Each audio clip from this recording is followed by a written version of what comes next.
Well, welcome everyone. My name is Michael Roberts, and I am the co-chair of the American Turkish Society, along with Susan Sabanji. Very happy to be part of this society, given my long-term engagement and involvement with Turkey. So it's great to be with you all here today. Very excited about another webinar. This is our 10th in a series. And the webinars very much reflect what the purpose of the American Turkish Society is, which is really to enhance the business, economic, and cultural ties between the United States and Turkey. And I can't think of a better way to do so than to have either Americans such as myself who have, a great love of Turkey, or Turkish citizens who live in the United States, or Turkish Americans who just create that connectivity. I think that's such an important part of what we do as a mission, and really forms the basis of the strong ties between our two countries. We've had many such seminars. The most recent one was on women in leadership positions. We had a great one about what is the art world going to be post-COVID. So a lot of great discussion topics. And today we're very, very happy to have Hamdi Ulukaya with us.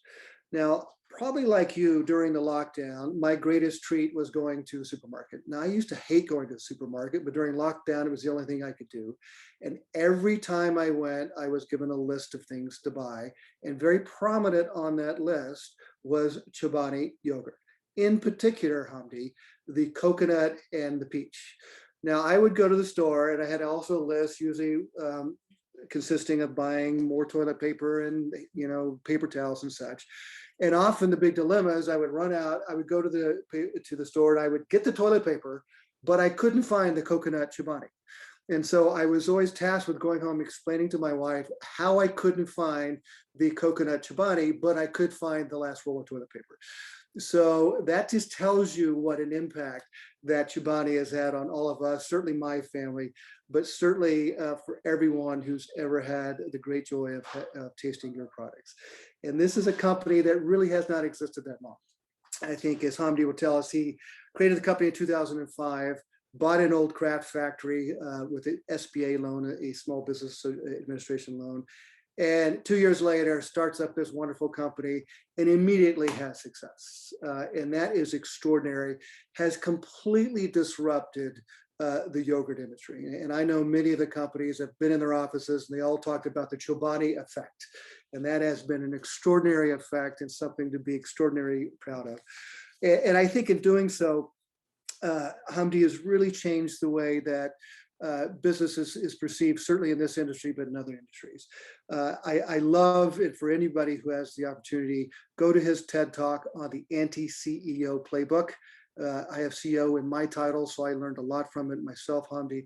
And the approach that I think Hamdi brings to business is a very new, very refreshing approach. And it really puts different constituents first. It puts employees first, puts clients first. It doesn't necessarily put the shareholders first, although not to be forgotten, but it changes the order on how business should be looked at, and the stakeholder assessment and how companies really should see their stakeholders. And by doing so, I think that has really changed the way that businesses do think about themselves and how CEOs run their businesses. And it's had great results for Chobani, now reaching over $1 billion in revenue, branching out with new types of products. But in doing so, really changing the way that people see how they should run their business. Hamdi, in addition to that, has expanded. As you know, he has the largest yogurt factory in the world in Idaho, not a place known for yogurt, but certainly a place that is now known for yogurt, and has completely changed the way that yogurt is really contemplated and produced, and certainly been a huge positive impact for the state of Idaho, as well as upstate New York. He's very much a champion of reducing income inequality, making sure that, and that's on a nationwide basis, he increases his hourly wages to $15 well before many others were doing so. I know there's a lot of discussion today whether Walmart has done it or others. Hamdi was leading the charge. He has instituted a 6-week fully paid parental leave program, one of the first to do so, very beneficial for all his employees, and given his employees a stake in their company. And that is, I think, truly extraordinary, because that really aligns the interests of employees with the company itself. Beyond that, Hamdi has done many things in various different ways. He's created the Chobani Food Incubator, which is to mentor and support socially responsible food entrepreneurs, which I think is hugely important for both our environment as well as the industry itself. He's created the HUG, which I love as its acronym, which is a foundation to support Turkish entrepreneurs, which has just been fantastic. Also a devoted humanitarian. Hamdi was very much involved with setting up the 10th Partnership of Refugees, which I believe was after you went to Greece and saw many of the Syrian refugees there and the plight of those refugees. And this organization has helped over 25 million refugees around the world. He is a signatory to the Giving Pledge started by Bill Gates and Warren Buffett, which is to commit to give away the majority of his personal wealth to charitable causes. And as a response to all of this and many other things he's done, he was named an eminent advocate by the United Nations Refugee Agency and received the United Nations Foundation Global Leadership Award. He's also part of the Oslo Business for Peace Award, which he won recently. He's a winner of the George H.W. Bush Points of Light Award and a recipient, and also a winner of the Global Citizen Prize winner. So many, many different awards, which we could go on, which would fill the whole time. But beyond that, I think really just the impact that you have had in your communities, the way you've changed the dialogue with your employees, the way you've successfully grown this company, done so with a view towards, and this is out of your TED Talk, which is love, out of making sure that you do so with gratitude, a sense of responsibility, accountability, and dignity. And those are words you don't necessarily hear in business plans. I get to hear many, many every day that I come to work. Those are words that are not necessarily used, but words that should be used much more in the workplace. So without further ado, I want to turn it over to our moderator today, who's a fellow board member and has agreed to be the moderator, Kerem Kamisli, who is a board member of Esas Holding. He is also a founder of YBL Foundation, which is based in Istanbul, and similar to what Hamdi has done through HUG, is there to support the next generation of business leaders in Turkey. And that organization has already supported 900 young people since inception. So I can't think of two better people to lead us through the discussions today. Kerem, thank you very much for joining us. In particular, Hamdi, thank you very much for joining us as well. So I'll turn it over to you two. Thank you, Michael, for the opening remarks, and thank you, Hamdi, for being with us today. We have a very special guest today, so I'd like to dive into the questions right away, because I'm sure there'll be a lot of questions coming in at the end of the session. And just to make a short reminder, we'll leave the last 15 minutes for Q&As, and we'll see how we go from there. So I'll start with the question that about corporations. I mean, have been put to test on how well they have protected their employees and communities during COVID-19. Can you tell us about how you and your company Chobani protected its employees during this time? Sure. Kerem, it's so nice to meet you. I'm so happy to be with you.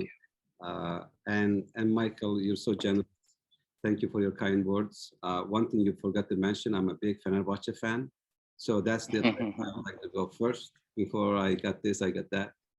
And I love Turkish American society. I've always had a best place with me. Looking at all the organizations that we have here in the US, I think the connection to Ahmet Atatürk and the history, the mission that it carries, the people that involve, and the bridges that builds between people of Turkey and US. Just like you said, cultural, economical, all fronts. It's extremely important organization. It's a beautiful organization. I'm so happy that has a new leadership with you and Suzan Hanım. So looking forward to stay connected, work together, and hopefully get together physically as well. This COVID, Kerem, has been, I go back to a year ago. I'm in my office now, nobody else is here. My last trip was Mexico to Monterrey Tech, talking about refugees with businesses there, and coming back and understanding that the world is going to change, life is going to change, and how we go by in our business is going to dramatically change. So I had a quick meeting with my team and before the storm in early March, and we said, okay, here's the unknown. We don't know what this is going to, how big this is going to be, how people will be affected by, and there is no operating manual. But what is so important for us? So number one is let's keep everybody safe. Close offices like everybody else did. Give tools that people can be connected and all that kind of stuff.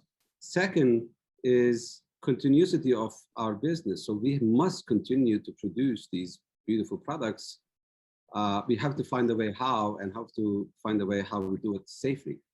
So we immediately built a task force, an operational task force, which meant not the top leadership or you know, the usual people that we meet with, is the actual people in the factories on the floor who has knowledge and you know, direct contact with people. So we have to keep our operation going for two reasons. One is the continuity of the brand and company, and second, we have to get the food on the people's you know, stores so that then the life can continue. The third thing we said is what's most important is our involvement in community. So we didn't put that in three in a, you know, importance order. We said these are the most three things that we must focus on every single day, and we put you know, we put some kind of plan how we communicate, how we talk about it, how we look at it, how we measure it. I look back now, Kerem, is I never knew what the people are made of before I entered, you know, because we've never faced this. But I've always said, you don't build culture, you don't, you know, get close to your people, you don't implement this beautiful things for your community and for your people for defensive reason. But that's the culture building, you know, journey. And the cultures shines, of course, in the good days, but really rocks in challenging days. So that's when you don't wish, but when that happens and you know that this engine is going to take off. And I had no idea. I have some ideas, but I had no idea what this manifestation was going to be like. I'm talking about metrics that company's performance over last year, from last March to this March, that I had never seen in the company's history. When it comes to production, when it comes to innovation, when it comes to increased output, when it comes to even sick leaves. We had expected like certain percentage of people were going to call on being sick and not come into the plants. That's normal. We cut it to half. Even during the COVID, we had less sick leaves than we had, you know, before COVID. That comes down to the first conversation I had with the team and said, well, they have two choices here. We can wait and survive and be extremely defensive about it, or we can simplify, we can focus on what's important, these three things, and we can totally transform individually or also company-wise.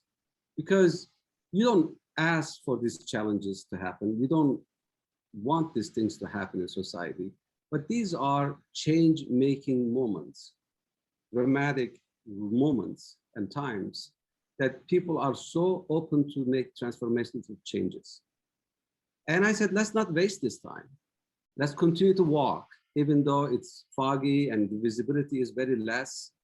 But let's do things during this time individually or collectively, that we will look back and say, those were tough times, but I stopped doing these things during COVID. And I said, I started playing, you know, guitar during the COVID. I learned how to do it during the COVID. I quit smoking during the COVID. Or we got into this line of product during the COVID. Or we always wanted to do these things in company. We never had a chance to do it, and we did it during this time, and we implemented, and it was done during the COVID. And I can look back, and I can probably say that our company truly, Chobani truly transformed during the COVID. And I got closer to people, even though physically we were distant, thanks to technology and finding people new way of doing this. And I look back and say, what did the management decide?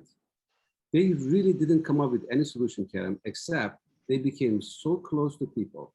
And if you put attention to people and health of their people, well-being of their people, and well-being of their families, then you design company and production and operation around the people, then not only you come for the solution, but everybody participate how to come up with a solution. Okay, schools are closed, for example. I'll give you an example. Schools are closed. People need to come to work, but what happens with the children? You have to think about that and say, okay, there are things that we can do. So let's hire childcare or give subsidies for the childcare, for people can hire people to take care of their kids while they're at work, so they don't have to worry. Simple as lunch or dinner menus that cannot come to cafeteria and get it. How can we make sure that these people have an access to healthy, delicious food while they are coming in or going out of the work? Expenses, you know, what would happen, extra expenses that they have to put in. So I can go on and on, all these protocols the team has put it in place, but one of the most things that I am so proud of is, as individually, you were worried about yourself or your loved ones, or even the elders even more. I did. So every single person had the same worry. Second one, health-wise. Second one, should I worry for my children? What's going to happen to the world? What's going to happen to the community? And I have to worry what's going to happen equally with my family and myself, but what is going to happen in this country that I have built, as anybody would be in New York City or Istanbul or anywhere around the world. But what people look up to is, give me some signs of optimism. Give me some signs that I'm going to be okay. And that comes down to this behavioral point, is saying, the first thing I've done is in March is, you know, we always pay our bonuses in March for the previous year. And where all the companies were saying, oh, we're going to need a lot of cash, so is it time to pay this bonus in March, beginning of this pandemic, without knowing how big this is going to be? And it could be a sizable bonus if the performance are really good. And people held back those bonuses. And there was some suggestions that we should do the same. And I thought that would be a really bad signal to people and saying that this is going to be dramatically bad. So what I did is I really celebrate that moment and get on the a call like this and said, last year was an awesome year. Everybody made, you know, full bonuses, if not more. And I am going to release it this March as usual. So there's nothing to worry about, even though I was extremely worried. But that was a good sign for people to have some relief, have some, optimism, how we look at it. So the effect of the brand or the company towards people, and plus the immediate community, and plus later on with extended community with outreach, I thought was one of the best role that businesses and brands can play during this pandemic to help people physically, emotionally pass through this COVID. So looking back, I find my company, Chobani, a different company than it was entering in the pandemic because of those steps that we took with people. Thank you, Hamdi. It's a great transformation that I see that Chobani had made in the last 1 year. And as Michael also mentioned in his opening remarks, you were one of the first ones in the US that raised the minimum wage to $15 per hour. And actually that was during these times as well. And what inspired that change? I mean, how were you motivated to do such a move, given that there was so much uncertainty going forward? Sure, and that's not the end of it, and that's not the beginning of it. What happened, Kerem, is when I started this journey, I started in that old factory Michael mentioned with 5 people. And I'm very close to the field. I'm very close to the operation. All those 7 years that I was there, shoulder to shoulder with my brothers and sisters, we have experienced this beautiful growth, and our plants changed, the community changed, the product reach out to all corners of the country.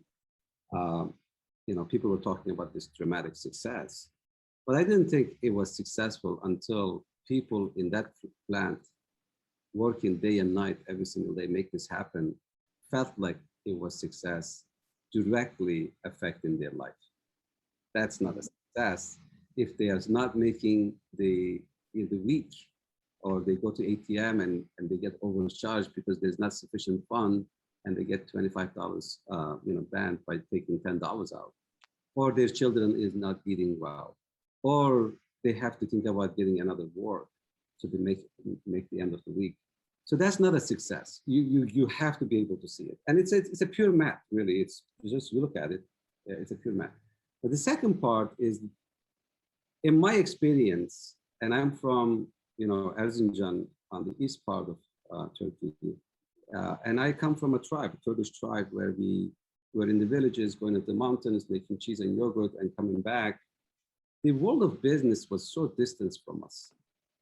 And if I can summarize it, it wasn't very pretty, simply because this inequality when it comes to life.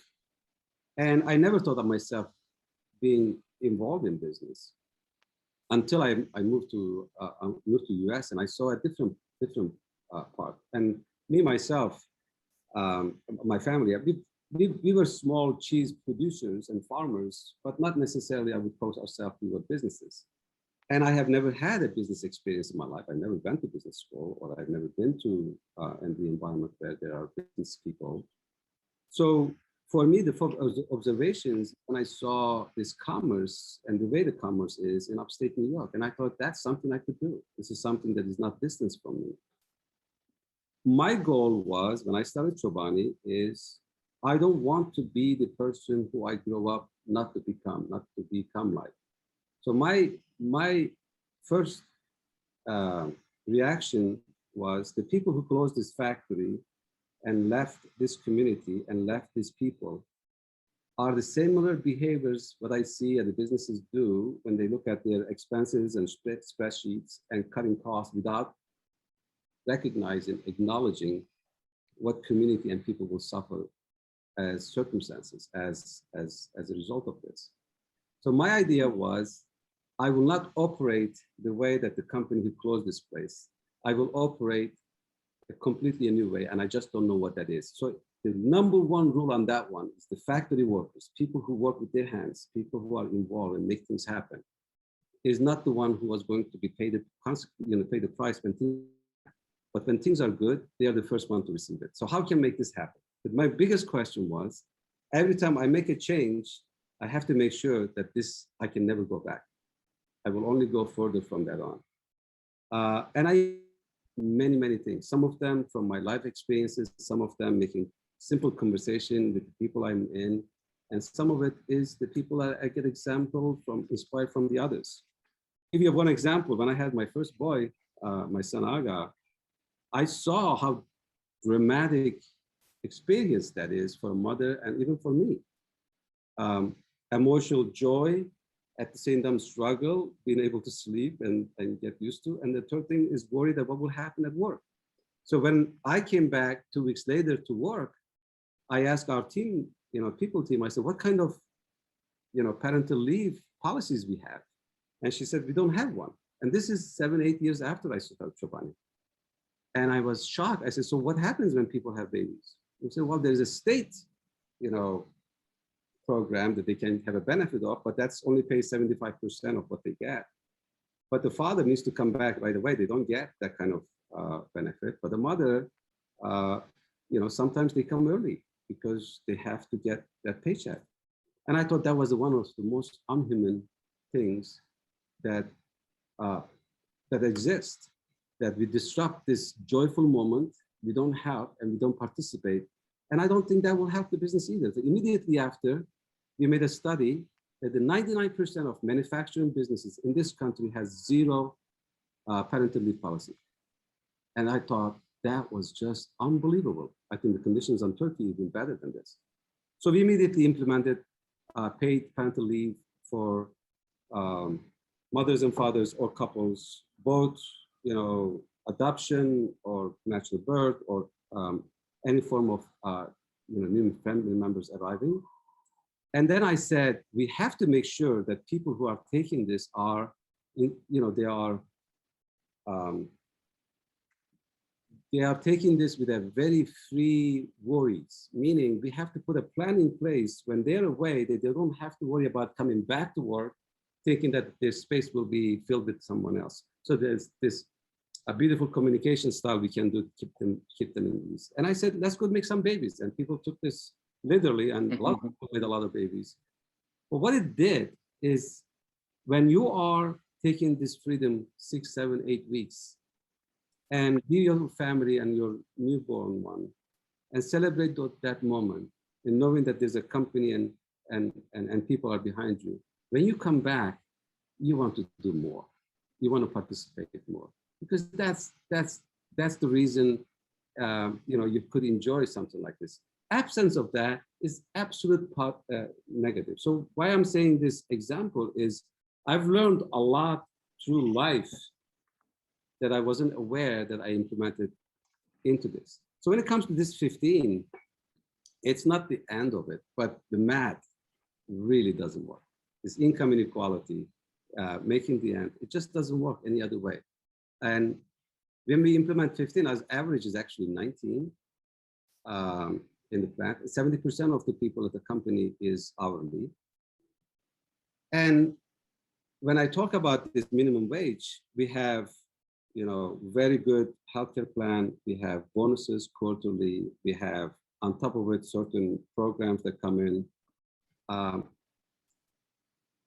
The way that I wanted to do is make sure that all those benefits and programs stays in place and improves and gets better. And then we get this numbers to 15. And that's the starting point. Yesterday, I was on a call with my friend Dan at PayPal, and he just started something to get companies to analyze, to understand their workers' financial well-being, which we participated the first. And I think our observations to understand what is good for our people, what could help is extremely important, but making this kind of in-depth studies, understanding people's financial needs and where they are, how they are when it comes to health of the finance is extremely important. And I'm expecting that I will see and find out some of the things that is not very pleasant. And we have to take some of those steps. So underlying all of this is why this is so important. Like you said, it's the right thing to do. You cannot avoid health and well-being of your people and your community. But the second thing is, it's essential for successful business. These are not expenses. These are investment on your backbone of your business. And your people is your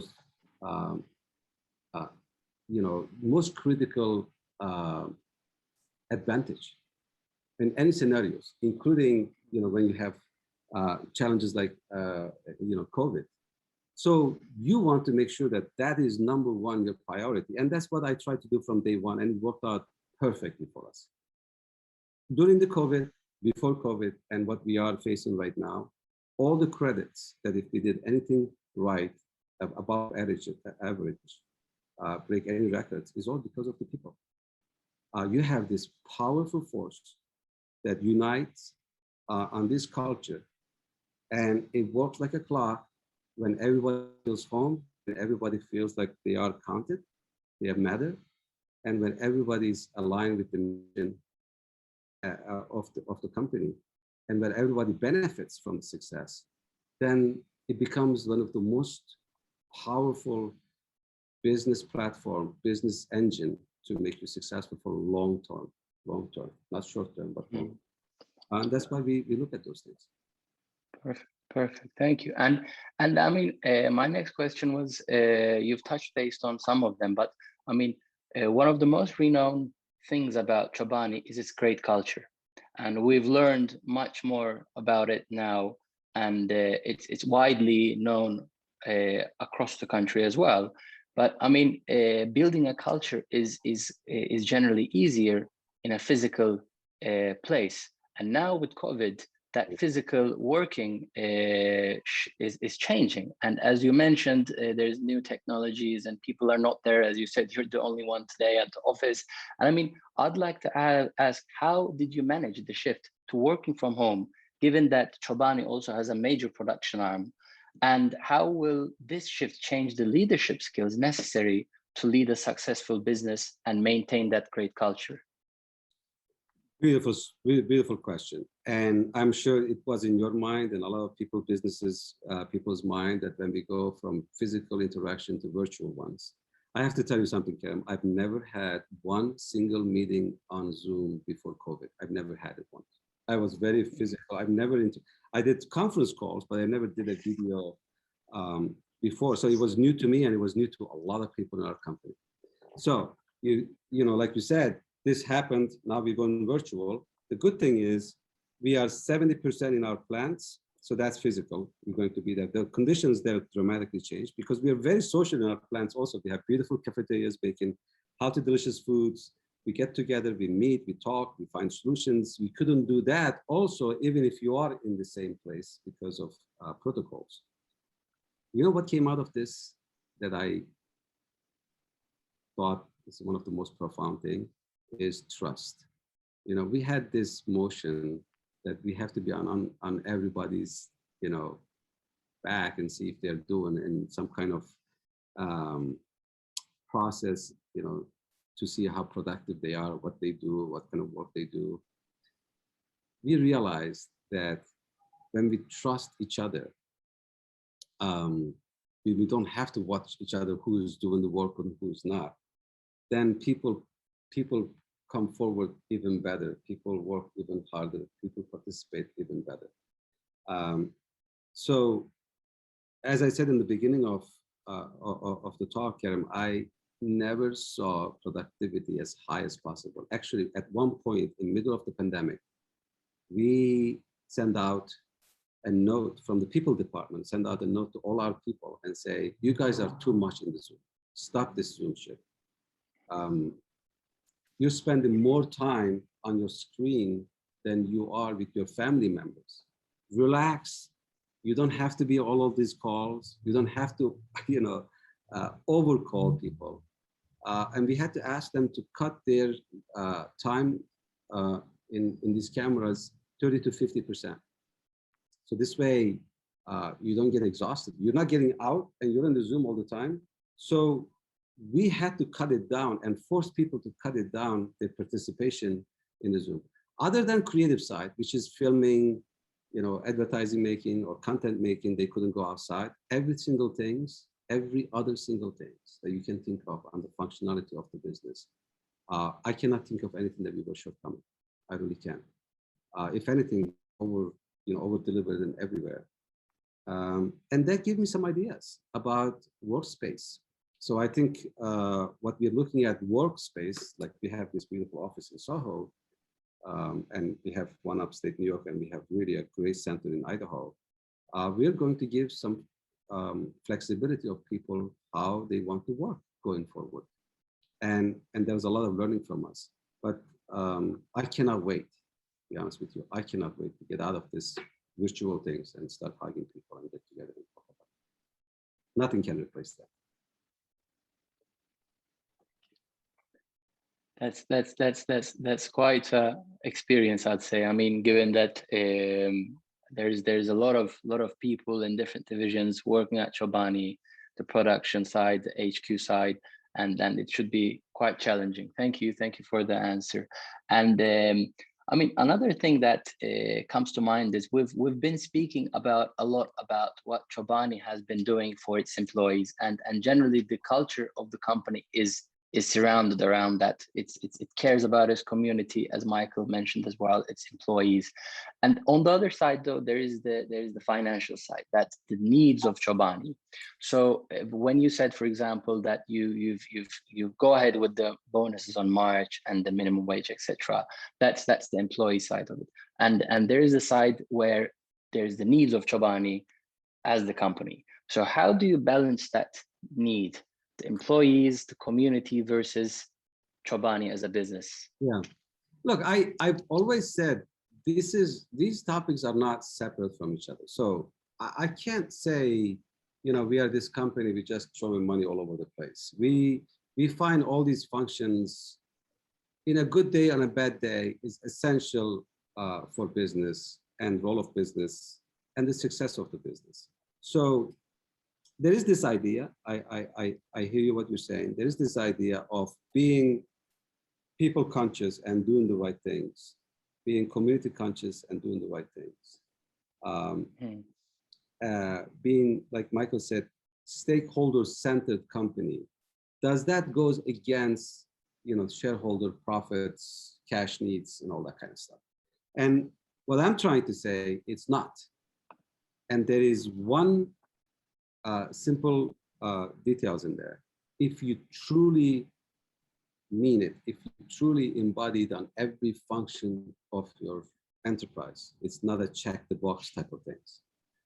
So let's assume you increase your employees' financial well-being or minimum wage or bonuses and all those other programs. There has to be some number that comes with it. Or if you send a truckload of yogurt every single day from your plant from Idaho and New York City, upstate New York, to all the food banks across the country for months, that comes with a track, it comes with a price tag. Of course it does. And then you say, okay, I can save these things and I could make myself more profit, so I can make, I can finance all the other things that I can do. There's a one way to look at it. But the other way is when you do this kind of investments, I'm a living example of that. Chobani is. The benefits that you get from that investment every single time is greater than that expense, if you call it expense. Every time is greater. And I've seen it year after year after year, and including this year. But one simple detail, you have to mean it. You cannot just check the box. It has to be a living thing. It has to be part of the DNA. So long-term culture building, company building is intense work. It's very intense work. It requires minutes and seconds and hours and weeks. You can't build these things by just writing lines on the walls, putting like employee books and throwing out, we are for this, we are for that. Show me, show me in action. And if that's the case, then let me put it this way, I've never gotten into trouble financially by taking care of our people. If anything, I'm a factory worker. Our business is producing, making things in the plant.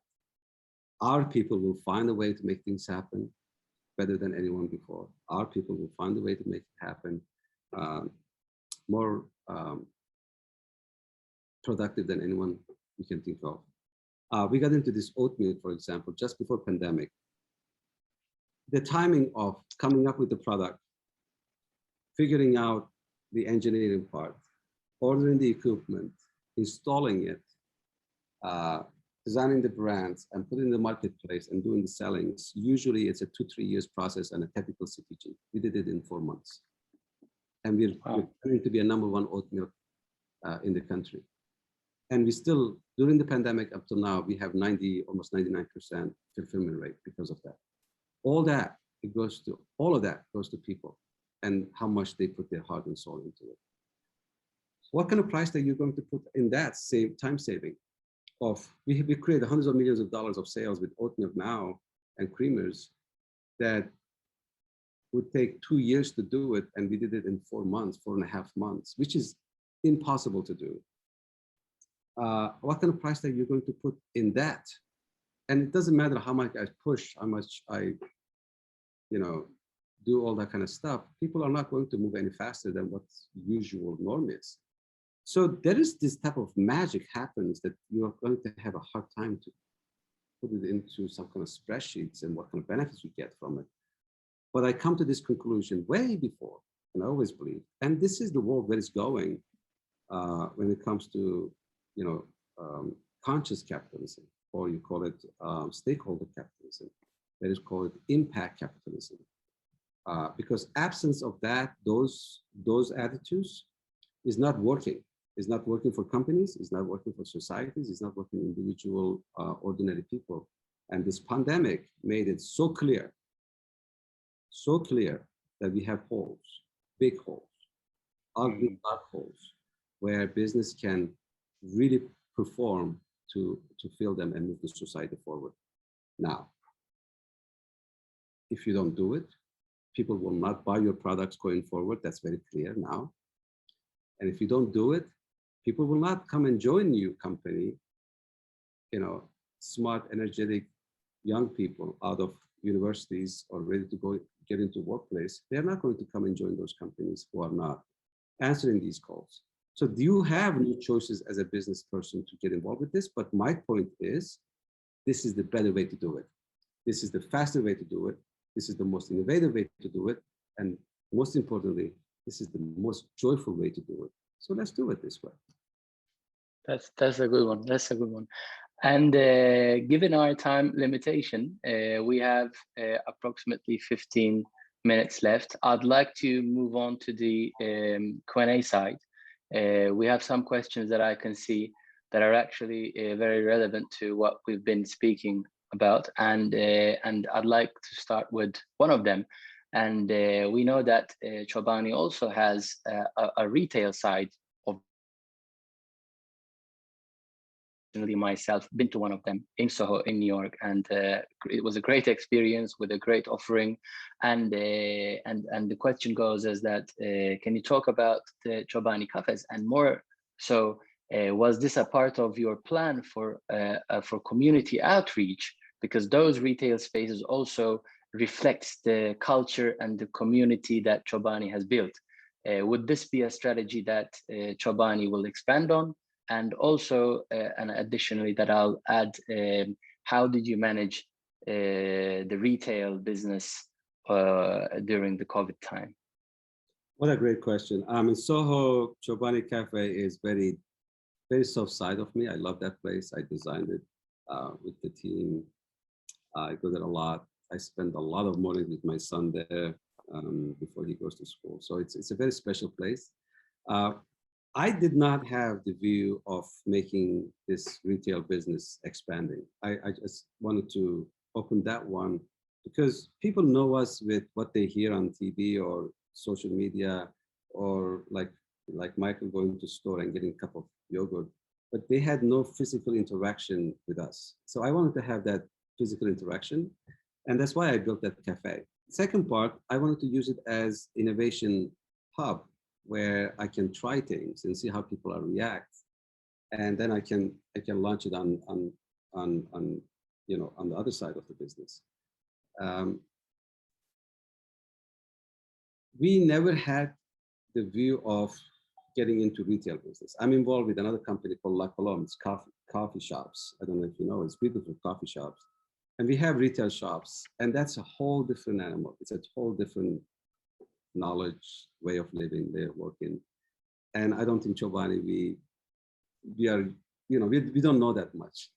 So that's the only place we have. That's probably going to be the only place we will have for a long time. It's just our home for people to come and see and have a glimpse of what we are made of. And like you said, during the pandemic, we closed the cafe and we turned the cafe into a food pantry. And the people in the cafe handing out this beautiful food. Some of them are from incubator companies, some of them from others, and most of them was ours. We were handing out food to people in need, and firefighters, and police officers, delivery people like UPS and FedEx delivery people. We would have lines in there, and me and all our executives and people in the company would go and be part of that effort. I see that place as manifestation of our Chobani's culture and people and offerings, products, things that we care about. I see collaborations. We did it in the past and more with personalities and brands, and bring some light to New York City from the Chobani's perspective, which is, optimism, a good side of humanity, and reward of hard work, and importance of community. And there's a lot of things that happens in there that we did before COVID, and I have so much hope that I will do going forward. But it's Hawaii, and I always wanted to bring a touch of Turkey into that place, whether the Simit or some of the food items, some of the design, some of the soups. I can see that, and I have one idea. I'm not going to talk about it yet, but once COVID is behind us, to celebrate that Anatolian optimism and the rich culture through that. I have a couple of ideas to implement, which is part of us as well. But yeah, that's how we see that. Place, yeah. Great. I mean, I personally love the place and been to there a couple of times, and I'd suggest anyone who's visiting the area. I've actually bought the Simit as well. This was like 5-6 years ago. Yeah. So thank you for that. And I'm looking at the questions, and there are a couple of similar ones regarding Chobani's global ambitions. I know that during COVID, as you mentioned, that you've entered into new products. That was a new challenge, totally on its own. And during this time, did you thought about how Chobani could expand to different geographies? And also some other questions were, would you ever think about entering the Turkish market? Very good question. I'm going to be, I've been very open about this topic. I've been very careful how I, brought investment into Chobani to expand and grow. In the US, we managed to do it in a very, very little investment. And I'm not against it. The only concern I have is if you bring investment that has short-term return outlook, it affects how you look at, long-term and how you look at all the things that you want to do. So I've been a little bit shy from that. And so then you have, a certain amount of resources in your hand to be able to do whatever you want to do. And one thing is in the space of food making, especially food making, and especially this motion of I like to make my own food, which we are 99.9% of products that we make, we sell, we make all of it ourselves. So that requires a lot of capital. You have to spend a lot of money. So you look at Idaho, Michael mentioned, that's about over $1 billion investment, way more. You look at the original factory in upstate New York, it's half of that is up there. We built another one in Idaho, in Australia, same thing. So a lot of capital, a lot of time, and you need those resources. So when we focus on Chobani's future, at least next, last 2 years, and for foreseeing a couple of years further, we have so much opportunities in Australia and the US. And we really reserved all that capital for expanding and growing in these two markets. We did not have any other, geographic area, even though we get a lot of good offers, a lot of good people coming shopping to us, including Turkey. But what I can see is I'm kind of focusing on US. We see a lot of opportunities here. We are in a really good momentum. And same in Australia. And I'm looking at more open to type of partnerships. So let's say in Turkey or in Israel or Palestine or in Korea, what kind of partnership, or in Chile, what kind of partnership can I build with like-minded companies that we can make things less expensive, shorter in time, and get the same results. So we're exploring on these ideas, but for the time being, all focus is US and Australia. Yes. Perfect. Thank you. And again, with regards to this one last year, were there any major plans for Chobani that you had to put on hold due to COVID? This is again a good question coming from one of our listeners, Tuğçe. Yeah, a lot, Tuğçe. We did a lot of holds. I had this amazing plan for downstairs, and I had the space, and I was going to do this most beautiful thing. And I let it go. And it's okay. We had some events that we had to let it go. We had some expansion plan and different platforms that we had to put it on hold. And these were very easy decisions to make, very, very easy decisions to make. And even though I brag about how Chobani is very lean, very small, very simple, we realized that we still had so much waste. And we eliminated those wastes, whether time or expenses and all that kind of stuff. It's not for cost-cutting reasons. Do I need it? Does it have any effect what I do? If the answer is not yes, if the answer is not dramatically yes, one last thing to worry about. So we eliminated a lot of waste that I never thought we had it.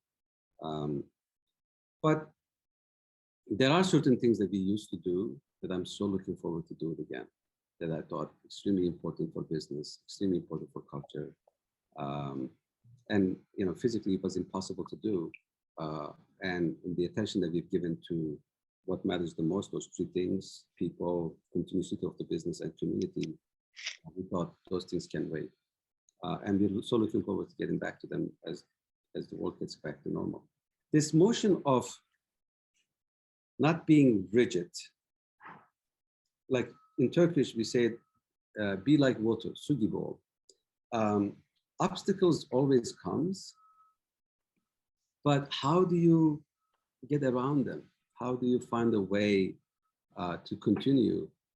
Is really a good muscle to have in business. We have it individually, but budgets and strategy, writings, all those things are human writings, human made up things. It cannot be treated like Bible or Quran. I mean, it is just our writings, but reality of the time needs to be meeting with those decisions that we've made. So one thing that I have learned during this time is how flexible that we have to be. If you're operating in an economy or a condition like Turkey, these muscles are developed so dramatically because one day to another things can change. But we're not that used to it here, right? So those changes doesn't happen that dramatic here. So I was pleased to see how people really found a way not only operate differently, but think differently, have a permission to change things that we've been doing for a long, long time, to say, I don't need this now. I'm going to do it this way. So that's the best benefit we get from it. Perfect. Thank you. We've entered our last 5 minutes, so I'll ask one last question from one of our guests. And the question is, I mean, obviously COVID has been a very challenging time, and you've probably withhold new employee, like hiring new people into the company. And would there be any openings in the coming future, or would you be hiring new people? How would that work for Chobani going forward? To be honest with you, we hired a lot of retail team members. So the first month in, second month in, we realized that, remember those days, like Michael mentioned, you go to stores, you can't find things. And you're really worried if I'm going to buy my yogurt, my soup, my toilet paper, my cleaning detergents. And if I come back next day, it is going to be. Now that's a challenge. But imagine people are working in those stores. Imagine people who are going into a back warehouse and bringing those cartons into the shelf and opening them up and put them into the shelf. And the minute that person does that, somebody else comes and grabs it. This is nonstop. Very early on, we realized, wow, the need for retail partners is dramatic to fulfill the customer's need. And we immediately hired hundreds of retail people. We had a retail team we call it Chobani Retail Team. It's a very dynamic, amazing team where I am heavily involved, where the people enter the company from there first or from the plant first. These are people, you know, just newly graduated or they just entered into the workforce. And we go to the stores, we help our retail partners. We go back in the stores, we grab those cartons out, we bring them into the shelf, we pack them, we help them out. We thought that would be the best thing we could do, and we hired a lot. We doubled that team in 2 months. We continue to hire in plants, especially on the people's department and the safety department and hygiene department. And because we really 24/7, you know, for the whole year. So we had to hire a lot of people for the plant. So the hiring continued, but what we didn't do is hire for Soho on the creative side, on the communication side, all the things that we had people in our office in Soho. We kind of freeze those. I think there's going to be open pretty soon, and continue to hire. Yeah, we don't have hire freeze. We just gave more priority to the places that we thought the time needed most. Perfect, perfect. Well, we came to the end of our session. Thank you very, very much, Hamdi, on behalf of the American Turkish Society. Michael, thank you again for the opening remarks. And I mean, it was a great webinar. I think I've learned a lot, benefited a lot. I'm sure all of the viewers learned a lot from it. Thank you very much for joining us. I really enjoyed this conversation with you, and it's so good to meet with Michael. I'm so looking forward to getting together. I made the promise to Suzanne Hanım that I will be involved in any shape or form, and I am at your service. This organization, this efforts is extremely meaningful for me and for people of both countries. These bridges needs to be built within people. Politicians, they can do whatever they can do, but within cultures and people is extremely meaningful. Michael, your leadership is so meaningful. Thank you so much for bringing that wisdom. And to people in Istanbul, in Turkey, çok selamlar, and everybody else, thank you so much and stay safe and God bless you all. Thank you. Thank you very much. Thank you, Michael.